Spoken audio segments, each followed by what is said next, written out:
Au cours des années mouvementées, un livre de voyage a vu le jour.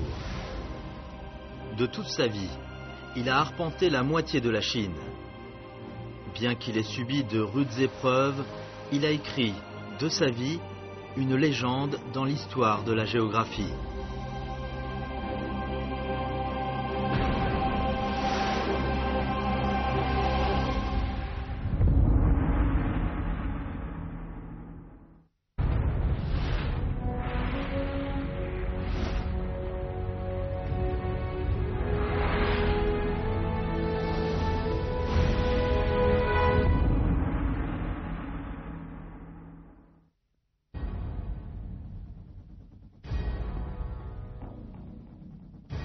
En 1458, soit la deuxième année du règne de l'empereur Tianshun des Ming, l'empereur Zhu Tijun a donné un édit impérial qui était diffusé depuis la capitale Beijing à tous les coins de la Chine.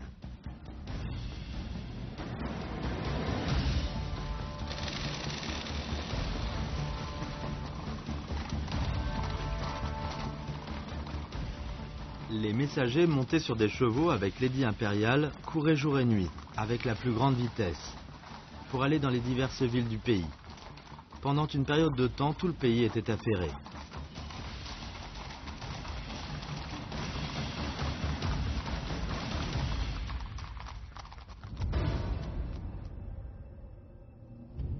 L'édit impérial avait pour contenu d'amender une chronologie géographique nationale. Elle recueillerait des textes et des cartes inscrits dans les monographies locales remises à la cour.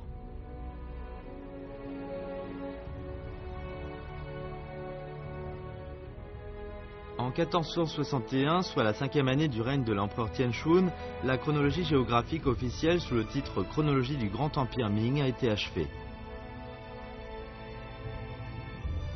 Les lettrés des Ming considéraient cet ouvrage comme un livre sacré sans y mettre aucun doute.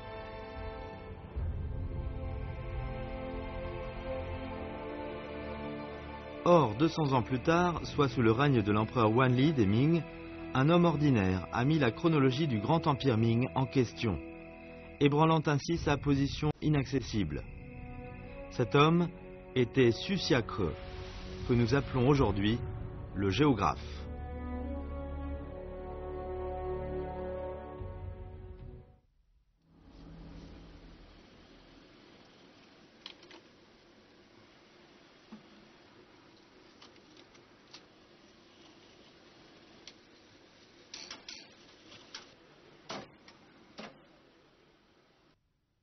徐霞客用了34年完成的这部《徐霞客游记》呢，可以说时至今日，它的影响依然存在，并且被评为了最具影响力的20部历史著作之一。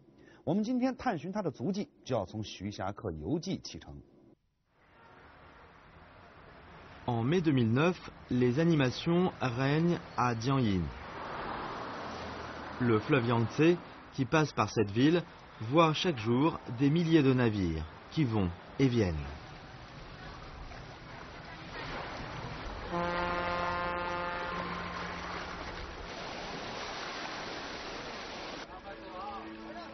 Revenons à l'année 1636, où Xu Xiake était prêt à partir d'ici pour entamer le dernier voyage de sa vie. C'était son plus important voyage dans le sud-ouest.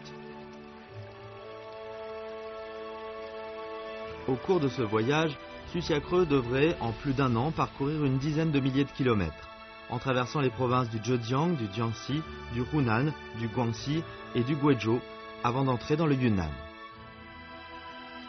Au cours des dizaines d'années de ce voyage, Xu Xiake marquait une curiosité particulière pour les cours d'eau.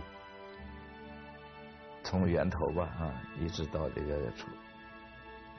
中下游，他凡是能考察的都尽可能考察了考察内容也包括这个河流的流量。 Après son entrée dans le Yunnan, Xu Xiake a tourné ses regards vers le fleuve Panjiang du sud et du nord, qui traverse les provinces du Yunnan et du Guizhou, afin de trouver sa source. Aujourd'hui, le Panjiang du sud et du nord paraît bien ordinaire, sans avoir aucune allure déferlante et impétueuse. Mais depuis l'Antiquité jusqu'à aujourd'hui, le fleuve occupe une position importante sur le plan géographique. parce qu'il est le cours supérieur du troisième grand fleuve de Chine, la rivière des Perles. La source du Panjiang est aussi celle de la rivière des Perles. Dans la chronologie du Grand Empire Ming, la source du Panjiang du Sud et du Nord a été inscrite. Alors pourquoi Susiakreu voulait-il la chercher en personne sans prêter attention à la chronologie? Cela devrait être dû à son troisième voyage au mont Yandang, lorsqu'il a atteint l'âge moyen.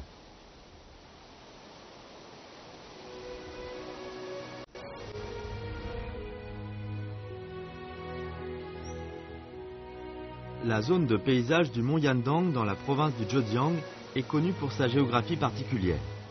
La cascade d'Alongqiu, haute de 129 mètres, est le site le plus spectaculaire du mont Yandang.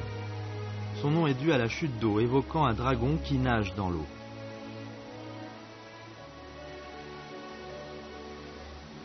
En 1632, Susiakreu, d'âge moyen, est arrivé ici. Impressionné par ce spectacle, il avait la curiosité de trouver la source du Dalongqiu. Suivant la direction indiquée dans la chronologie du Grand Empire Ming, il est parti à la recherche de la source de Dalongqiu.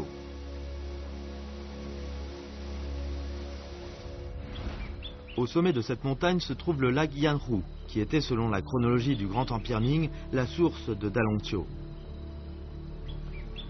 Même aujourd'hui, dans les conditions de transport bien améliorées, aller au lac Yanhu n'est pas chose facile.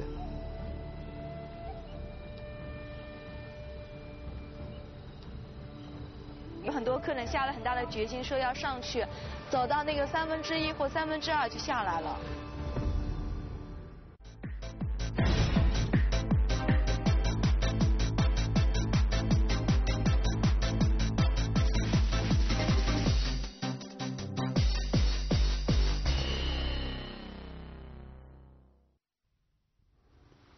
Le vieux Song est un villageois autochtone de la région du mont Yandang. Depuis son père, sa famille vit de la cueillette de plantes médicinales.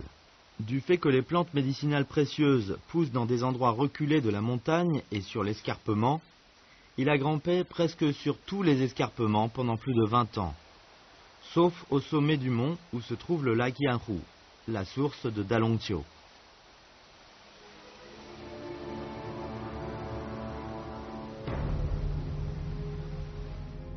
上面还有8、9个山岭，一般的还跑，那很难跑的，要跑慢一点。 Mais en 1632, Susiakreu est monté tout seul, avec un courage et une persévérance inimaginables, jusqu'au sommet de la montagne où se trouvait le lac Yanhu. Après, il a noté, un creux a recueilli de l'eau pour devenir un étang. Après avoir observé l'aspect du lac et le relief de la montagne avoisinante, il a fait une découverte étonnante. Le lac n'a rien à voir avec la cascade d'Alongqiu, qu'il coule vers le sud ou vers le nord.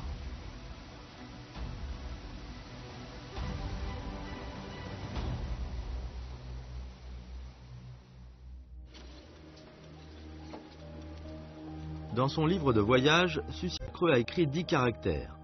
Tout cela n'a aucun rapport avec Dalongqiu. C'était une dégénération conséquente du document géographique officiel.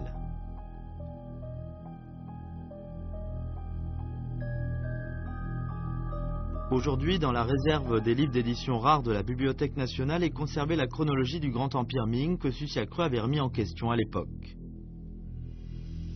La chronologie du Grand Empire Ming a été achevée en 1461, 5e année du règne de l'empereur Tianshun des Ming.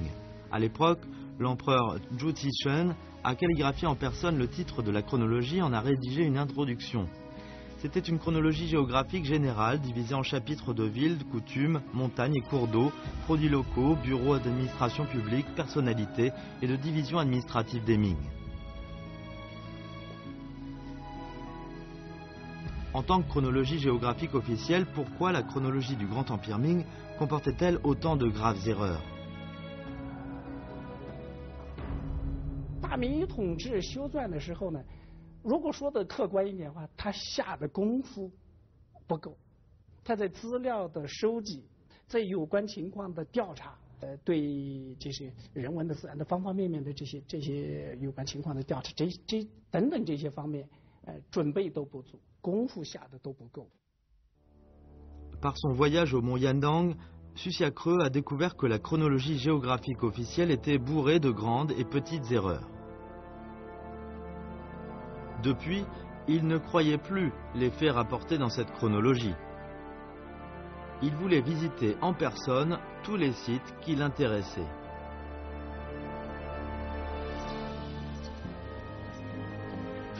À l'époque, Susiakreux n'aurait pas pensé que son caractère récalcitrant, qui l'a poussé à jeter le défi aux classiques autorisés, et son voyage de Susiakreux pourrait permettre à la Chine de se libérer du joug de la géographie classique existant depuis plusieurs siècles et de la faire entrer dans une époque de géographie moderne. 他开创了地理学、观察自然、描述自然、进行系统分类、追溯成因的这样的一系列的近代地理学的思想和方法。 Du fait que Susiakreux remettait en question la source du Panjiang du Sud et du Nord, rapportée dans la chronologie du Grand Empire Ming, il a commencé en 1638 à passer au peigne fin les frontières du Yunnan et du Guizhou afin de trouver la source de la rivière des Perles.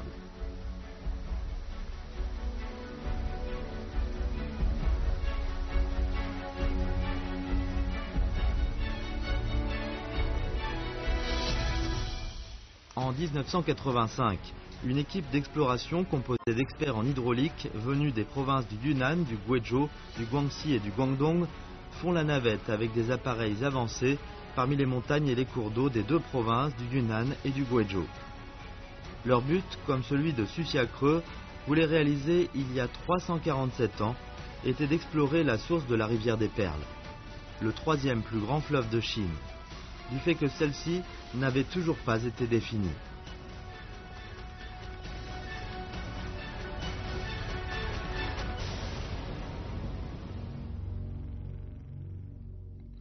En 1638, Susiakreux avait pour seul instrument une simple carte. Ce qui l'obsédait le plus était que les affluents du système fluvial de la rivière des Perles étaient très nombreux et complexes. Le Panjiang du Sud avait à lui seul 8 principaux affluents. En trouver la source réelle était pour Susiakreux plus difficile que de monter dans le ciel.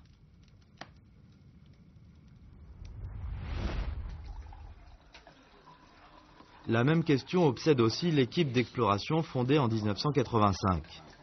Bien que les experts possèdent des appareils modernes et une documentation hydrologique assez complète, leurs avis sont partagés sur la question de la source, face au système fluvial complexe.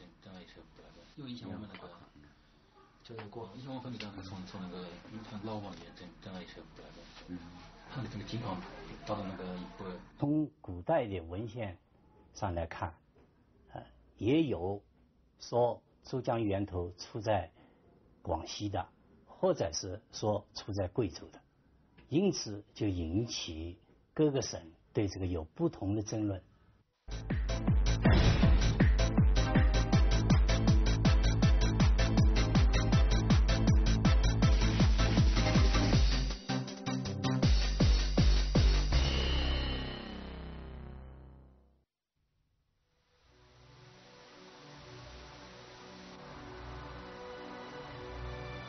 À ce moment-là, Susiakreux traversait la forêt de la montagne dans la région de Tuding, dans la province du Yunnan.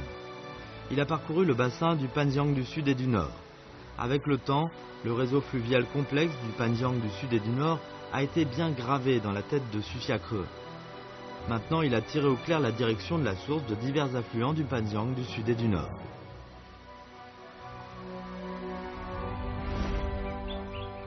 Après l'exploration et discussion d'une longue durée, l'équipe d'exploration a fini par définir la source de la rivière des Perles selon 2 principes. La source de la rivière la plus éloignée et l'eau coule sans arrêt, ce qui permet aux explorateurs de la source de la rivière des Perles d'y voir un brin de lueur.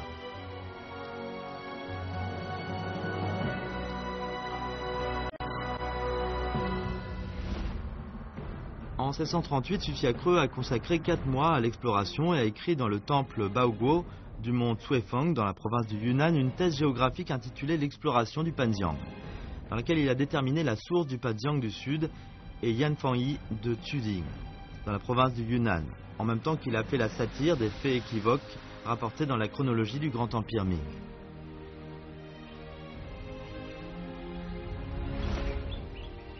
En août 1985, les experts de l'équipe d'exploration ont défini le versant est du mont Masyong à Tuding, province du Yunnan, comme la source de la rivière des Perles. L'écart n'est que de quelques kilomètres par rapport au jugement émis par Susiakreu il y a 347 ans. La recherche de la source du Panjiang a préludé au voyage de Susiakreu dans l'ouest et lui a permis de remporter le plus brillant succès scientifique de sa vie et d'accumuler une riche expérience en hydrologie.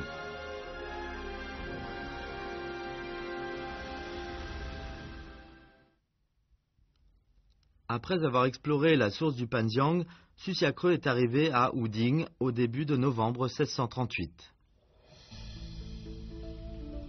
Le district de Wuding se trouve du côté ouest du plateau du Yunnan. Entouré des quatre côtés par les montagnes, c'était dans l'Antiquité un bourg important de la province du Yunnan. C'était aussi le berceau de la tribu Fangshe, qui était montée de la puissance sous la dynastie des Yuan. Par conséquent, Wuding était une importante composante du voyage de Susiakreu dans l'ouest.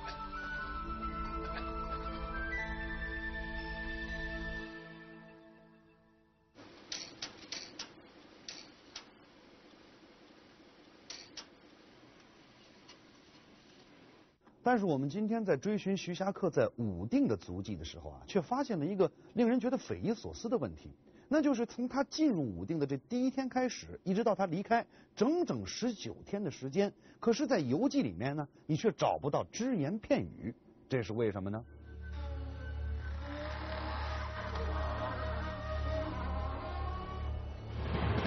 19 jours de voyage manquent dans un livre de voyage. C'est un cas rare. Est-ce que Susiakreu n'a rien noté pendant ces 19 jours à cause de la fatigue due à son voyage?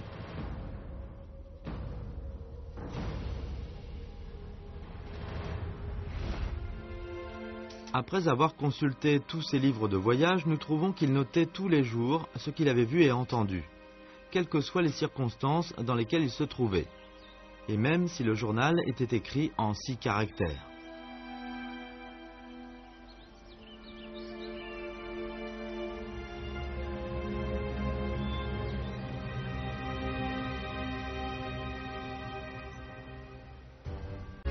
Alors, qu'est-ce qui lui est arrivé pendant son séjour à Wuding?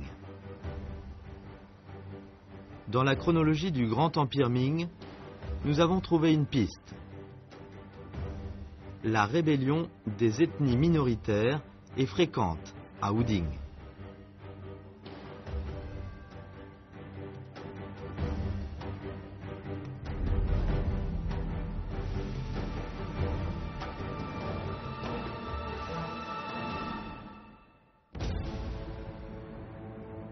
在徐霞客到过的武定这一个方面的土司呢，他曾经在明代中后期也是有过叛乱的。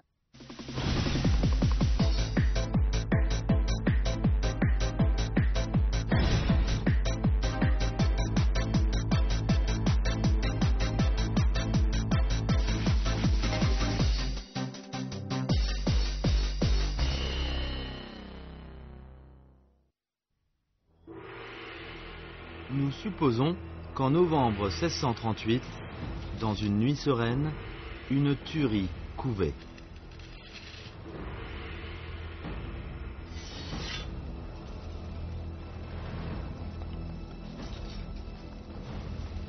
Quand les habitants de Wuding sombraient dans le sommeil, la mort a tendu sa main vers eux. Susiakreu a rencontré ici une rébellion inattendue.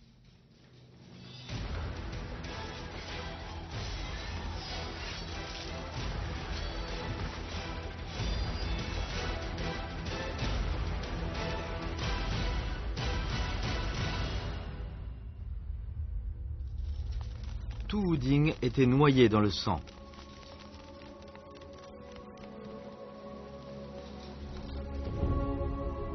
Les rebelles ont allumé tous les coins du chef-lieu du district. Bien que Susiakreu ait échappé à la tuerie, il a oublié d'emporter son journal de voyage lors de son départ précipité.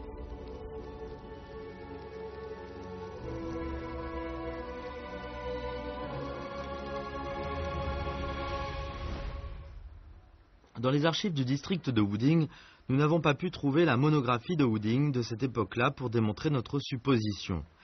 Mais dans la monographie de ce district, sous la dynastie des Qing, nous avons découvert des traces de Susiakreu à Wuding. Il a séjourné plusieurs jours dans le temple Jiangxu.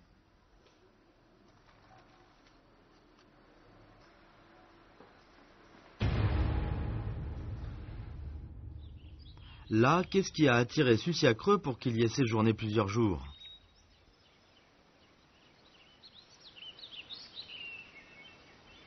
Dans le temple Jiangxu, nous avons découvert un phénomène curieux.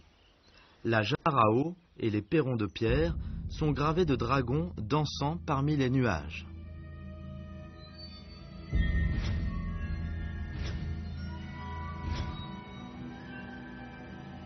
La bibliothèque de Sutra derrière le temple est un édifice majestueux évoquant un palais impérial. Les sculptures sur les perrons et la porte représentent également des dragons dansant parmi les nuages.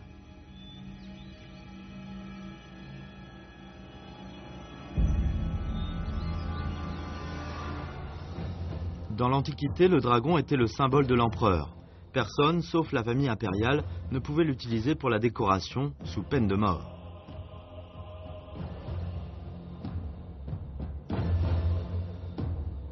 Alors comment le temple Jiangxu a-t-il eu l'audace d'utiliser des dragons?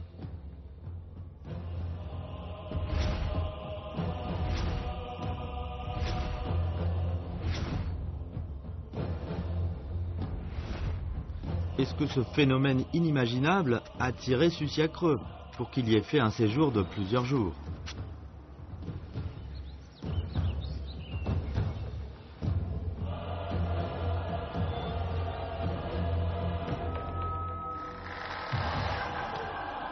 Dès que nous ouvrirons la porte de la bibliothèque de Sutra, nous révélerons la première affaire mystérieuse de la dynastie des Ming.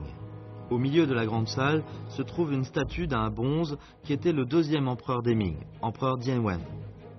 Il a été détrôné après 4 ans de règne. Après, on n'a pas su s'il était mort ou vivant et où il était allé. C'est la plus grande affaire mystérieuse de l'histoire des Ming.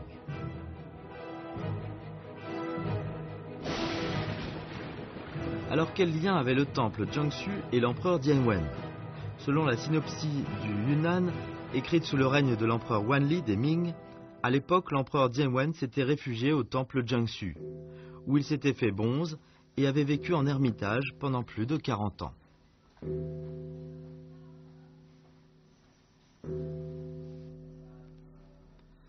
Pour garder la mémoire de cet empereur malheureux, la postérité a construit le temple Jiangxu tel que nous le voyons. Nous supposons qu'à l'époque, Susiakreu y a découvert des traces de l'empereur Dianwen et éprouvé de la compassion pour son triste sort. Lorsque sa descendance a mis en ordre ses manuscrits du livre de voyage, elle a supprimé le chapitre concerné, de peur de s'attirer de grands ennuis.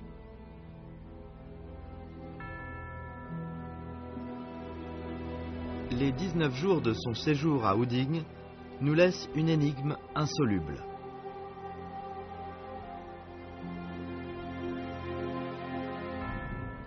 En décembre 1638, Susiakreu est parti de Wuding pour Yuanmo. À ce moment-là, Susiakreu avait voyagé au Yunnan pendant 6 mois.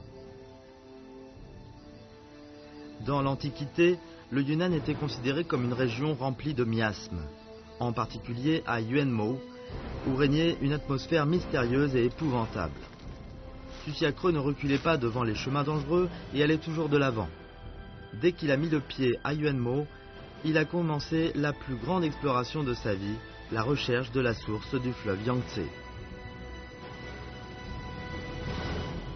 对于400多年前的徐霞客来说，所有的条件都非常简陋。云南的瘴疠之气对他来说是致命的，同时呢，也为他今后的旅途留下了非常致命的巨大的隐患。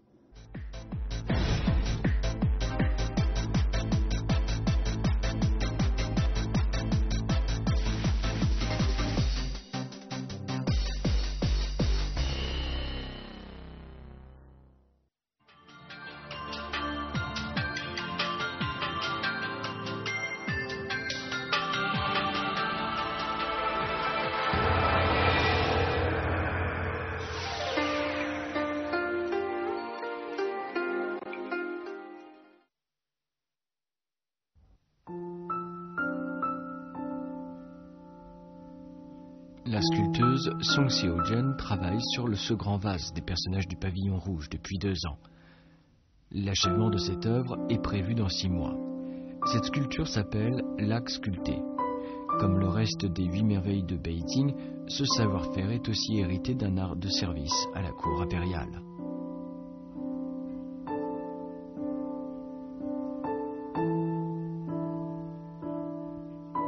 La sculpture est la phase la plus excitante et la plus passionnante du processus de confection du lac sculpté.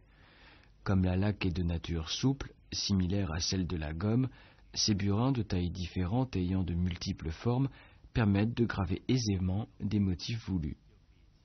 Ces outils ont été fabriqués par les artisans eux-mêmes, selon leurs habitudes et expériences.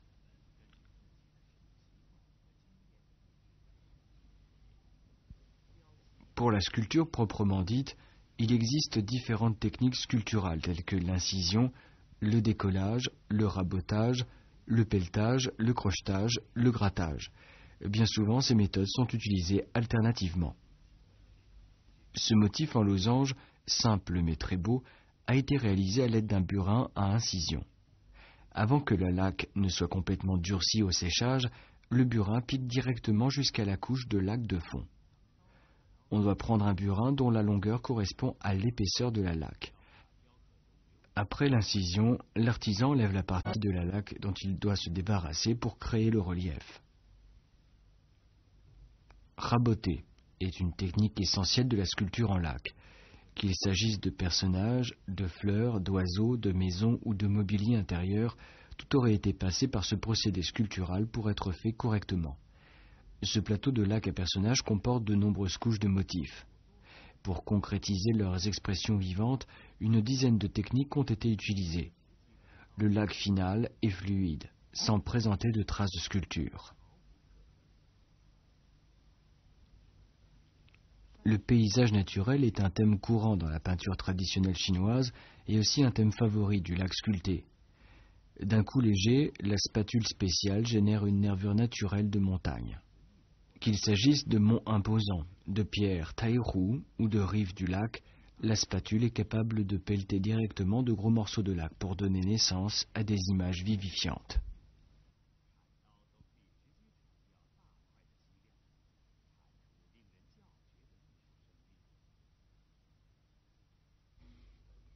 En cas de plis vestimentaires, d'arbres séculaires torsadés ou de motifs de bronze, le grattoir permet de réaliser à merveille les mouvements du dessin.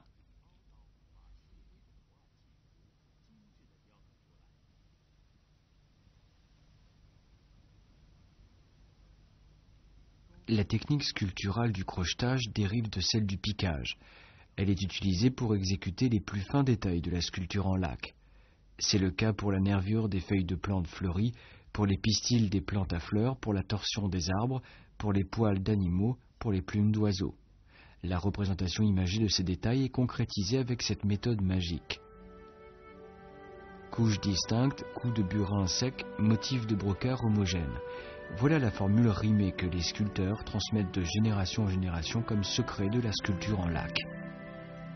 Les travaux soigneux sont nés de belles pièces de laque sculptées. Ces dernières décorent l'imposante cour impériale et portent en elles le savoir-faire représentatif des arts traditionnels de Chine.